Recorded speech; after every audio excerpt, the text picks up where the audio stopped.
Next है number group. Number group से ना आप इस सेल का फॉर्मेट सेट कर सकते हो कि आपको इस सेल में क्या चाहिए। जैसे देखो मैं कुछ चीज़ें दिखा रहा हूँ आपको। अगर मैं आपको कोई भी बड़ा नंबर लिखता हूँ ऐसे करके और एंटर करूँगा, चेंज हो गया। 1/4 लिखना मेरे को, एंटर किया, चेंज हो गया। 001 लिखना है, एंटर किया, 00 गायब हो गया।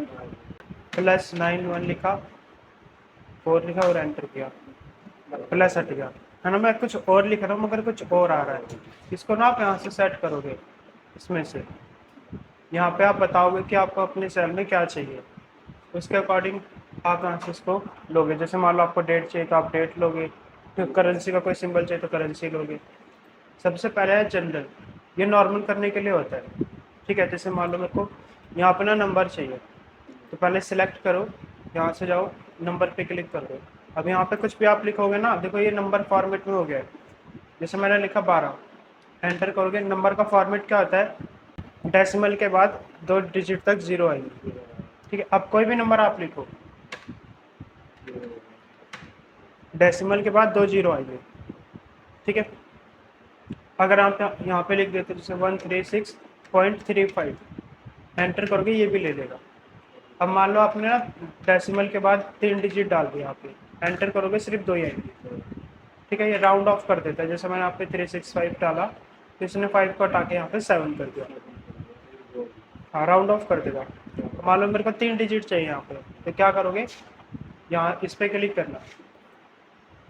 ठीक है, यहाँ से आप डेसिमल को इंक्रीज कर सकते हो। जैसे 3 है, अभी 4 करना है, 5 करना है, 6 करना है, यहाँ से बढ़ा सकते हो और यहाँ से आप इसको घटा सकते हो।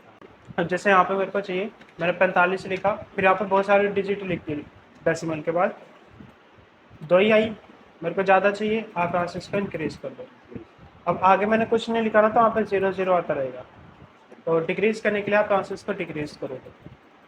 ठीक है, कई बार हमें ना डेसिमल के बाद 0 नहीं चाहिए होती है, तो आप क्या करोगे, सिलेक्ट करके यहाँ से इसको डिक्रीज कर देना, 0 हट जाएगी और ये जो कन्वर्ट होगा ना नंबर फॉर्मेट में होगा।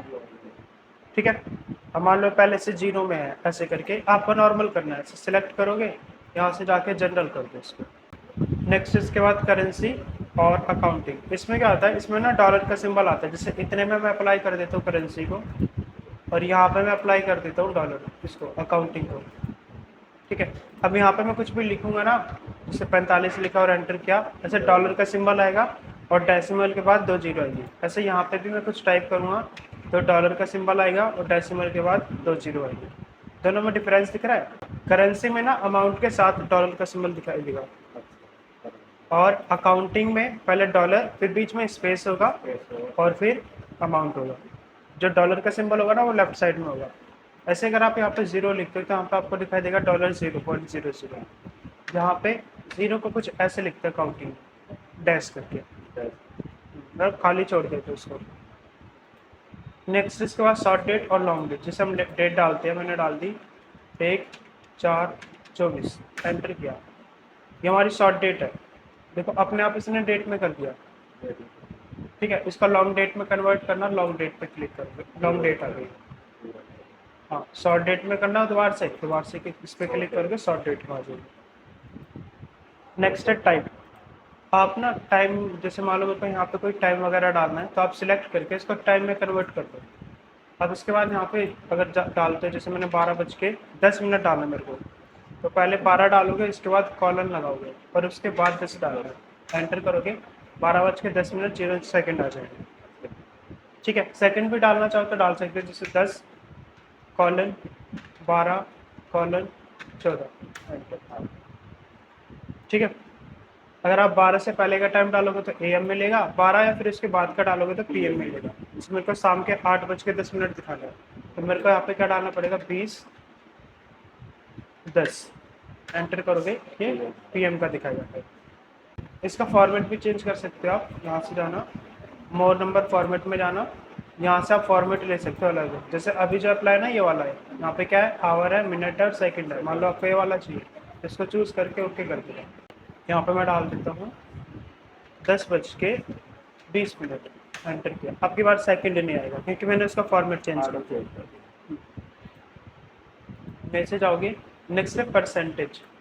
मान लो मेरे को ना यहाँ पे कोई भी नंबर डालने हैं मगर परसेंट में डालने हैं, सिलेक्ट करके इस पर क्लिक कर दो या फिर यहाँ से जाके परसेंट पे क्लिक कर दो, दोनों सेम है। इसके बाद यहाँ पे जो भी आप नंबर लिखोगे ना वो परसेंट में है, जैसे 2%, 3%, 5%, 10%। डेसिमल के बाद जीरो भी आ रही है, मेरे को जीरो नहीं चाहिए, यहाँ से हटा दो। हाँ, और जैसे मान लो आपने कोई नंबर लिख रखा है पहले से, तो 500 है, 600 है, 700 है, 720 है। परसेंट का मतलब क्या था, जैसे इसका परसेंट निकालना है तो उसको मल्टीप्लाई कर देते हैं 100 से। हाँ, तो इसको ये 100 से मल्टीप्लाई कर दिया ऐसे। ठीक है। नेक्स्ट इसके बाद फ्रैक्शन। फ्रैक्शन क्या होता है, जैसे 1/2, 3/2, मतलब बट्टे वाली संख्या को बोलते हैं फ्रैक्शन। हाँ, आप यहाँ पे ना फ्रैक्शन में कन्वर्ट कर सकते हो। मान लो मैंने यहाँ पे 0.2 लिखा, ठीक है, एंटर किया। अभी 0.2 को मेरे को फ्रैक्शन में कन्वर्ट करना है, तो यहाँ से जाके आप फ्रैक्शन कर दो, 1/5 लिख लो या फिर 0.2 लिख लो, एक ही बात होती है। नेक्स्ट इसके बाद साइंटिफिक। जैसे ये नंबर है ना साइंटिफिक में है, जिसमें ये ई आता है।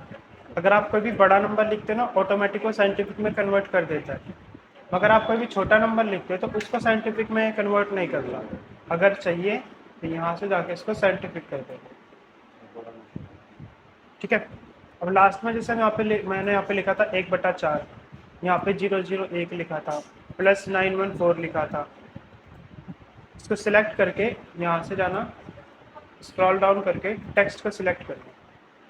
अब यहाँ पे आप जो भी लिखोगे ना वो चेंज नहीं होगा, जैसे पहले और था चेंज। जैसे कितना भी बड़ा नंबर लिख लो, यहाँ पे एंटर करो, नहीं होगा चेंज। 0001111 जीरो गायब नहीं होगा। ठीक है, जो आप लिखोगे वही रहेगा, चेंज नहीं होगा। 1/4 मैंने लिखा था, डेट में उसने कन्वर्ट कर दिया था, अब देखो 1/4 ही लिखा रहेगा। ठीक है। नेक्स्ट इसके बाद ये वाला, इससे जैसे मान लो मैंने यहाँ पे अमाउंट लिख रखा है 10,250। ठीक है। आपने देखा होगा अमाउंट में क्या करते हैं, जैसे 10,250 लिखा हुआ है तो 10 के बाद कोमा लगा देते हैं, है ना, वो एक कोमा स्टाइल है। इस पर क्लिक कर देना, कोमा में आ जाएगा। डेसिमल के बाद 2 जीरो भी आ जाती है, चाहिए तो ठीक है, नहीं तो आप यहाँ से इसको हटा दो।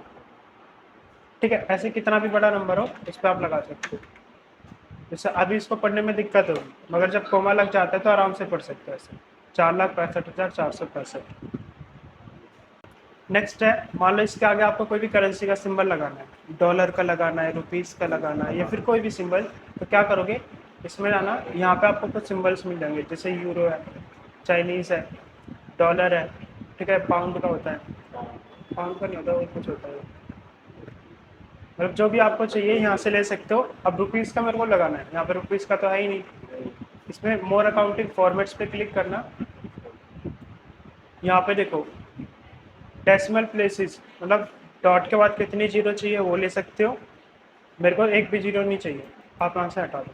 सिंबल में आपको कौन सा सिंबल लेना है, यहाँ पे आपको सारी करेंसीज के सिंबल मिल जाएंगे। रुपीज़ दिख रहा है, इस पर क्लिक कर देना। जिसे इसमें तो यहाँ पे दिख रहा है, हो सकता है आपके में ना दिखे, तो इसको ना स्क्रॉल डाउन करके यहाँ पे ढूंढ लेना कहाँ पे है। हाँ, सारे मिल जाएंगे, जैसे ये रुपीज़ का, रुपीज़ नेपाली है, नेपाल का, ऐसे आपको इंडिया का मिल जाएगा इसमें। ठीक है। एक तो ऐसे करके रुपीज़ लिखते हैं, दूसरा RS करके लिखते हैं, है ना, हाँ RS करके लिखते हैं, वो भी इसी में आपको मिलेगा। जहाँ पे भी आप फाइंड करके उसको चूज़ करना और ओके कर देना, और रुपीज़ का सिंबल यहाँ पर आ जाएगा। जैसे पीछे आ रहा है, आगे भी आता है, इसी पे जाओगे, यहीं से जाना है, यहाँ पे फाइंड कर लेना कहाँ पे है वो। आगे समझ में, इतना करो बस अभी आप। ठीक है, नंबर वाला और पहले का जो भी रह रहा है इसकी प्रैक्टिस कर लेना।